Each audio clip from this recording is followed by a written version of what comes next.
Next हमारे पास question number 13 है, पर 13, 14, 15, 16 सारे लिंक्ड क्वेश्चन है, हम एक साथ सॉल्व करेंगे। हम पहले देख रहे हैं 13 का सॉल्यूशन।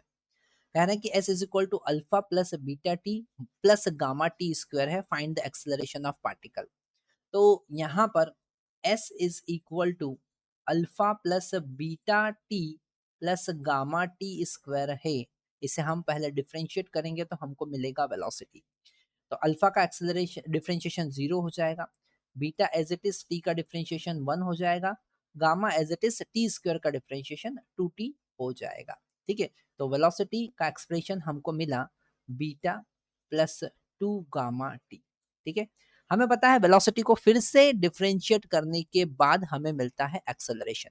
तो हम यहाँ पर एक्सेलरेशन फाइंड करने के लिए इसे फिर से डिफरेंशिएट करेंगे, तो हम लिखेंगे dv बाई dt, और यहाँ पर बीटा का डिफरेंशिएशन 0 होगा, plus 2 gamma as it is, और टी का डिफरेंशिएशन 1 हो जाएगा। तो एक्सेलरेशन जो कि कांस्टेंट है वो होगा 2 गामा। तो फर्स्ट वाला हमारा आंसर मिला 2 गामा, फर्स्ट पार्ट हमारा सॉल्व होता है। सेकंड हम क्वेश्चन नंबर 13 की तरफ जाते हैं। तो यहाँ पर 13 वाला सॉल्व करने के लिए हम देखते हैं s is equal to alpha plus beta t gamma T square, velocity at t equal to 1 second. तो यहाँ पर वेलोसिटी का एक्सप्रेशन हम ले लेंगे। वेलोसिटी का एक्सप्रेशन कितना है, बीटा प्लस 2 गामा टी। तो t इक्वल टू 1 सेकेंड हम यहाँ पर पुट करेंगे, तो velocity at t equal to 1 second क्या होगी, velocity at t equal to 1 second होगी बीटा प्लस 2 गामा इंटू 1, मतलब बीटा प्लस 2 गामा। ठीक है, तो ये हुआ हमारा क्वेश्चन नंबर 14 सॉल्व। अब हम 15 की तरफ पहुंचते हैं। क्वेश्चन नंबर 15 हम देखते हैं। तो 15 में क्या कहा है, 15 में कह रहे हैं कि s इज इक्वल टू, फिर से हमको डिस्प्लेसमेंट गिवन है, find the average velocity during third second. Okay, average velocity during third second. Third second में हमको एवरेज वेलोसिटी फाइंड करना है। तो थर्ड सेकेंड में अगर हम डिस्प्लेसमेंट फाइंड करें, ठीक है, तो हम यहाँ पर थर्ड सेकेंड तक का डिस्प्लेसमेंट माइनस सेकेंड सेकेंड तक का डिस्प्लेसमेंट फाइंड करेंगे, है ना। तो यहाँ पर अगर हमको डेल्टा एस निकालना है इन थर्ड सेकेंड, तो हम 3 सेकेंड तक का डिस्प्लेसमेंट माइनस 2 सेकेंड तक का डिस्प्लेसमेंट देखेंगे।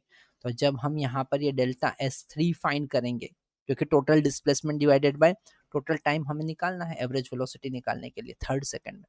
तो यहाँ पर अगर हम s इसे हम अगर सॉल्व करते हैं और 3 पुट करते हैं, तो हमको मिलेगा alpha plus 3 beta minus plus 9 gamma. Same as it is अगर हम 2 पुट करते हैं, तो हमको मिलेगा alpha plus 2 beta plus 4 gamma. Subtract करेंगे तो हमको डेल्टा S3 कितना मिल रहा है, मिल रहा है अल्फा से अल्फा तो यहाँ कैंसिल हो जाएगा, 2 बीटा माइनस बीटा यहाँ पर बीटा हो जाएगा, और 9 गामा माइनस गामा यहाँ पर 5 गामा हो जाएगा। ठीक है, तो ये है डिस्टेंस। अब हम अगर एवरेज वेलोसिटी की बात करें, एवरेज वेलोसिटी की अगर हम बात करें, तो वो होगा distance delta S divided by delta T. तो डेल्टा एस हमारे पास में आया बीटा प्लस 2 गामा, और टी का वैल्यू तो 1 था, क्योंकि 1 सेकेंड ही है वो, थर्ड सेकेंड तो 1 सेकेंड ही हुआ। तो ये हमारा आंसर हुआ।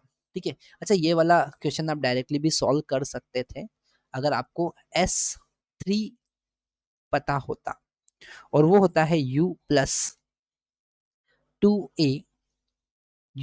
ए by two, A by two, 2n minus 1। तो n का वैल्यू तो यहाँ पर आपको 3 पुट करना है। u का वैल्यू जब आपने वेलोसिटी निकाला था t इक्वल टू 0 पुट करेंगे, तो u का वैल्यू बीटा हो जाएगा। तो यहाँ पर u का वैल्यू तो बीटा हो जाएगा।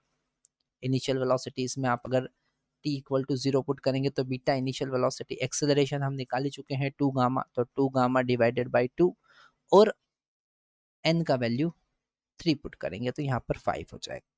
तो 2 से 2 कैंसिल, हमारे पास वही एक्सप्रेशन आया जो ऊपर आ रहा है 9, ये 5 है यहाँ पर, है ना, थोड़ा सा हमने मिस्टेक कर दिया है, ये 5 है। ठीक है, तो हमारा 15 वाला पार्ट सॉल्व हुआ। अब यहाँ पर 16th क्वेश्चन वो पूछ रहे हैं कि फाइंड इनिशियल डिस्प्लेसमेंट।